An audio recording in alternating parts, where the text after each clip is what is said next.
네, 3월 25일에 올라가는 영상입니다. 두 가지 말씀드리고자 합니다.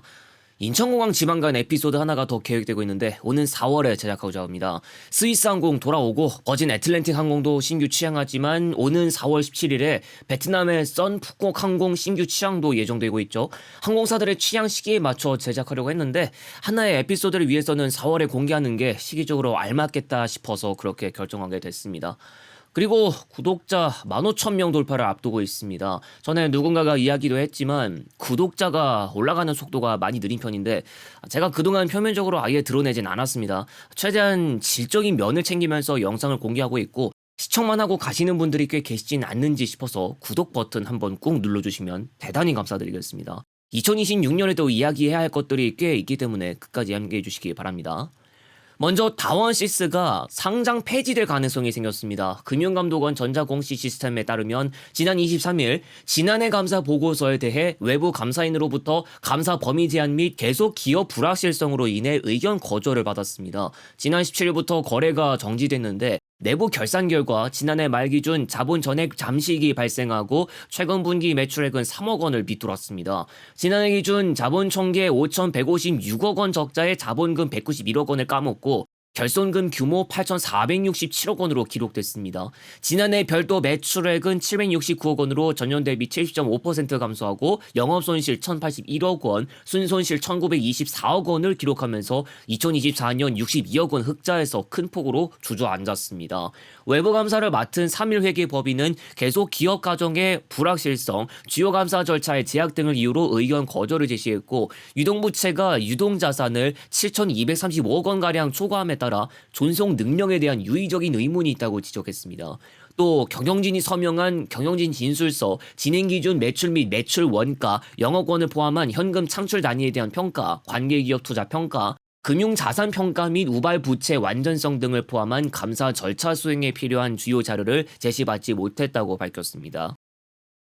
서울 태백간 버스가 새로운 계통이 생깁니다. 4월 10일부터 서울 경부 태백 직통 노선이 운행을 시작해서 하루 3회 운행하고 경기고속과 영암고속에서 담당할 예정입니다. 영암고속의 강남터미널 첫 진입이 되겠는데요. 현재 서울 태백간 개통은 동서울 터미널에서 출발하는 것이 주가 되고 있고 하루 단 1회만 운행하는 서울 남부 고안 태백도 있죠. 남부 터미널과는 출발지가 살짝만 다를 뿐이고 서초구에서 취급한다는 것만큼은 공통되고 있는데요.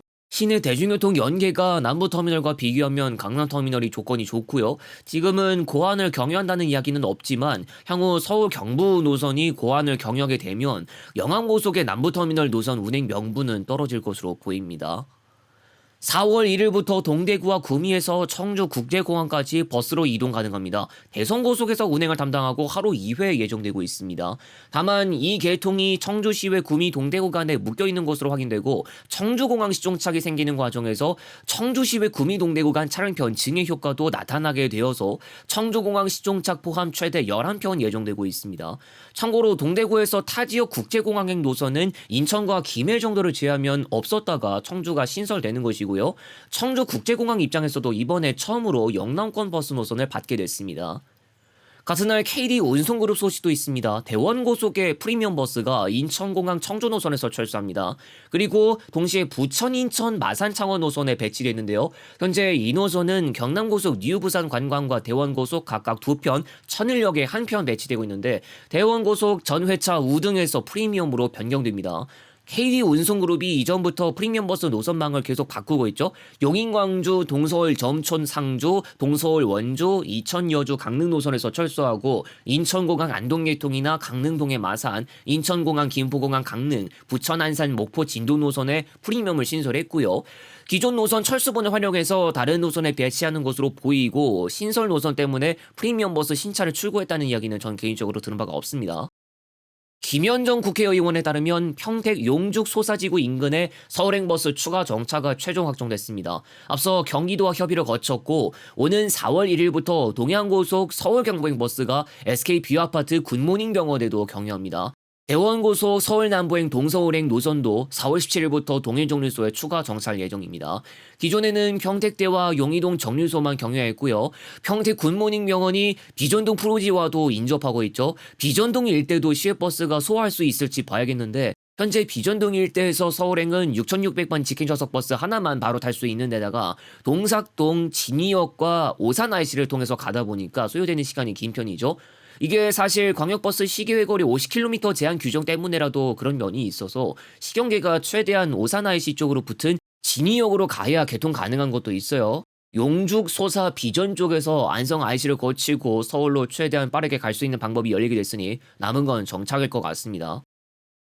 인천교통공사가 인천종합터미널을 롯데에 매각한 이후로 억대 임차료를 지급하는 구조가 고착화되고 있는 것으로 나타났습니다. 인천교통공사는 2013년 롯데쇼핑과 임대차 계약을 맺으면서 9천억 원에 매각했고 2018년까지는 수의계약 형태로 연간 14억 원을 납부했다가 2018에서 2020년 연장 계약으로 연간 약 17억 원씩 2021년에는 제한경쟁 입찰로 인해 임차료가 7억 원 증가한 24억 원을 기록하기도 했습니다. 2022년 터미널 재개발로 인해 연간 약 15억 원으로 잠시 감액됐다가 2024년부터 2027년까지 맺은 연장 계약에 따라 임차료가 다시 상승하는데 2024년 임차료는 전년도 대비 2%, 2025년 이후부터는 매년 직전 연도 임차료의 2.5%가 인상됩니다. 인천교통공사가 롯데에 2025년까지 지급한 임차료만 총 212억 4,500만 원입니다. 김대중 인천시 의원은 인천시가 사기업에 공공기관이 끌려다니지 않고 안정적으로 운영할 수 있게 계약 이행 여부와 임차료 협의, 운영 상황 등을 철저하게 감독해야 한다고 밝혔습니다.